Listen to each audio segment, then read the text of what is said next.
Yo tenía solo 12 años de edad. Je n'avais que 12 ans lorsque les missionnaires sont arrivés pour prêcher l'Évangile pour la première fois dans ma ville natale située au nord du Chili.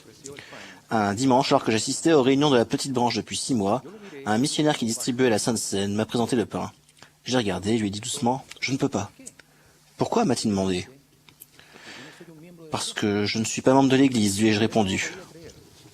Le missionnaire n'en croyait pas ses oreilles. Ses yeux brillaient. J'imagine qu'à ce moment, il s'est dit « Mais je vois ce jeune homme à toutes les réunions. Comment se fait-il qu'il ne soit pas membre de l'Église ?» Dès le lendemain, les missionnaires sont venus chez moi et ont fait tout ce qui était en leur pouvoir pour enseigner l'Évangile à toute ma famille. Mais ma famille n'était pas intéressée. Seul le fait de savoir que j'assistais aux réunions de l'Église depuis plus de 6 mois a convaincu les missionnaires de continuer à m'instruire. Finalement, est arrivé le jour tant attendu où ils m'ont invité à devenir membre de l'Église de Jésus-Christ. Les missionnaires m'ont expliqué qu'étant donné que j'étais mineur, il me fallait obtenir l'accord de mes parents.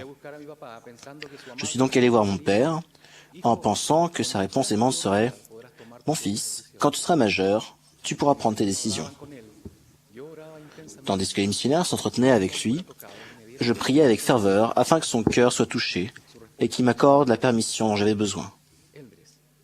Sa réponse au missionnaire a été la suivante. « Frère, depuis 6 mois, je vois mon fils Georges se lever tôt dans chaque dimanche matin, enfiler ses plus beaux vêtements et se rendre à pied à l'église.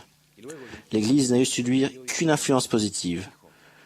Puis il m'a dit à ma grande surprise, « Mon fils, si tu prends la responsabilité de cette décision, tu as ma permission de te faire baptiser. » J'ai pris mon père dans mes bras, je l'ai embrassé et l'ai remercié de ce qu'il faisait. Le lendemain, j'étais baptisé. La semaine dernière, j'ai fêté le 47e anniversaire de ce moment important de ma vie. Quelle est notre responsabilité de membre de l'Église de Jésus-Christ? Joseph Fielding Smith l'a exprimé en ces termes. Nous avons ces 2 grandes responsabilités. Premièrement, la recherche de notre propre salut, et deuxièmement, notre devoir vis-à-vis de nos semblables. Notre Père Céleste nous a confié ces responsabilités fondamentales. La recherche, notre propre salut et celui des autres, en sachant que salut signifie l'atteinte du plus haut degré de gloire que notre Père a prévu pour ses enfants fidèles. 2. Ces responsabilités qui nous ont été confiées et que nous avons acceptées de plein gré doivent définir nos priorités, nos désirs, nos décisions et notre conduite au quotidien. Pour qui comprend que grâce à l'expiation de Jésus-Christ, l'exaltation est véritablement accessible, ne pas l'obtenir constitue la damnation. En effet, l'opposé du salut, c'est la damnation, de même que le contraire du succès est l'échec. Le président Monson a enseigné que les hommes ne peuvent pas vraiment se contenter longtemps de la médiocrité lorsqu'ils voient qu'ils peuvent atteindre l'excellence. Comment alors pourrions-nous satisfaire de quelque chose d'autre que l'exaltation si nous savons qu'elle est possible? Je vais vous faire part de 4 principes clés qui vous aideront à être responsables devant le Père et à satisfaire ses attentes, lui qui veut que nous devenions tels qu'il est. Premièrement, apprendre notre devoir. Pour accomplir la volonté de Dieu, pour être responsables devant lui, nous devons commencer par apprendre, comprendre et accepter sa volonté et nous y conformer. Le Seigneur a dit, « C'est pourquoi que chaque homme s'instruise de son devoir et apprenne à remplir l'office auquel il est désigné, et ce, en toute diligence. » Désirer faire le bien n'est pas suffisant si nous ne nous assurons pas d'avoir bien compris ce que le Seigneur attend de nous. Dans l'histoire d'Alice au Pays des Merveilles, Alice ne sait pas quel chemin prendre. Elle demande alors au chat du Cheshire, « Voudriez-vous me dire, s'il vous plaît, par où je dois aller ?» Le chat lui répond, « Cela dépend beaucoup de l'endroit où tu veux aller. » Alice dit, « Peu m'importe l'endroit. » « En ce cas, peu importe la route que tu prendras, lui répond le chat. Toutefois, nous savons quel est le chemin qui mène à l'arbre dont le fruit est désirable pour rendre heureux. Mais étroite est la porte, resserré le chemin qui mène à la vie, il faut faire des efforts, et il y en a peu qui les trouvent. Néphi nous enseigne que les paroles du Christ nous diront tout ce que nous devons faire. Il ajoute ensuite que le Saint-Esprit nous montrera tout ce que nous devons faire. Ainsi, ce sont les paroles du Christ qui nous viennent des prophètes anciens et modernes et la révélation personnelle que nous recevons par le Saint-Esprit qui nous permettent d'apprendre notre devoir. Deuxièmement, prendre une décision. Que nous ayons acquis la connaissance du rétablissement de l'Évangile, d'un commandement en particulier, des devoirs liés à un appel ou des alliances que nous faisons dans le temple, le choix nous appartient d'agir ou non conformément à cette connaissance. Chacun choisit librement par soi-même de contracter une alliance sacrée comme le baptême ou les ordonnances du temple. Parce que le fait de contracter des alliances constituait un élément courant de la vie religieuse des gens dans l'Antiquité, l'ancienne loi stipulait « Vous ne jurerez point faussement par mon nom ». Cependant, au midi des temps, le Sauveur a enseigné une manière plus élevée de respecter nos engagements lorsqu'il a dit qu'un oui voulait dire oui et qu'un non voulait dire non. La parole d'une personne devrait suffire à établir sa sincérité et son engagement envers une autre personne, tout particulièrement lorsque cette autre personne n'est autre que notre Père céleste.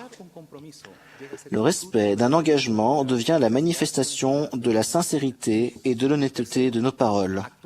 Troisièmement, agir en conséquence.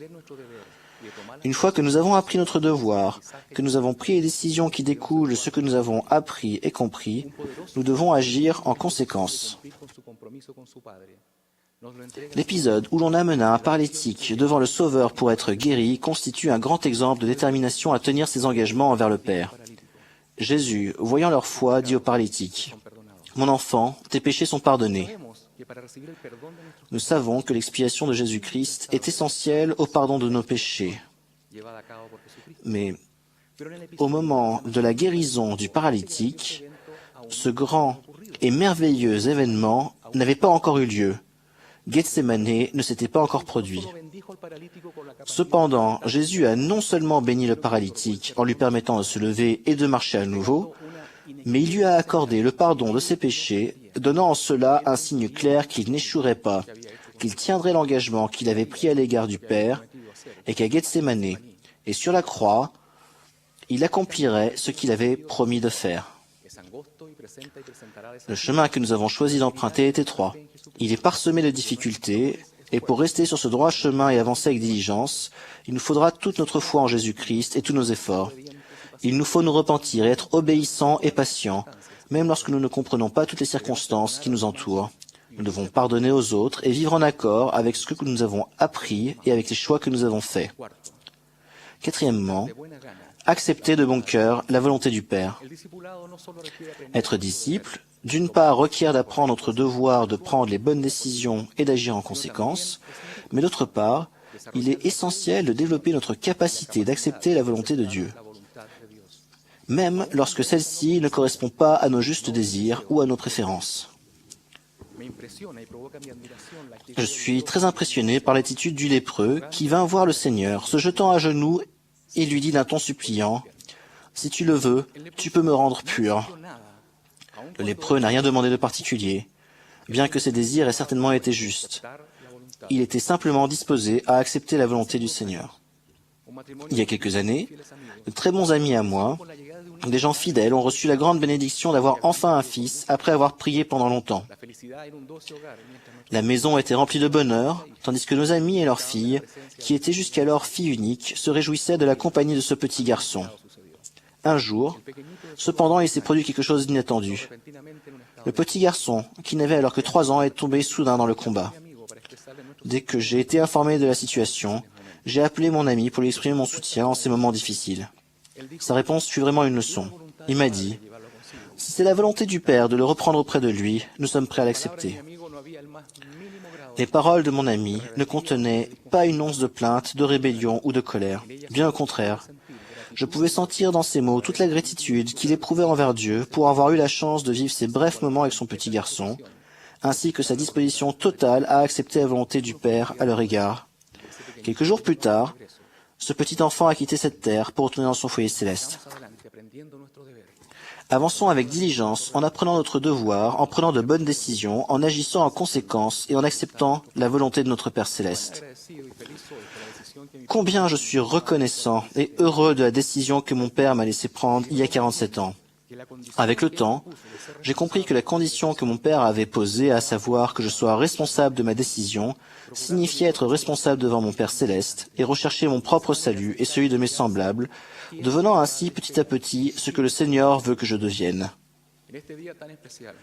En ce jour spécial, je témoigne que Dieu notre Père et que son Fils bien-aimé Jésus-Christ vivent. Au nom de Jésus-Christ, Amen.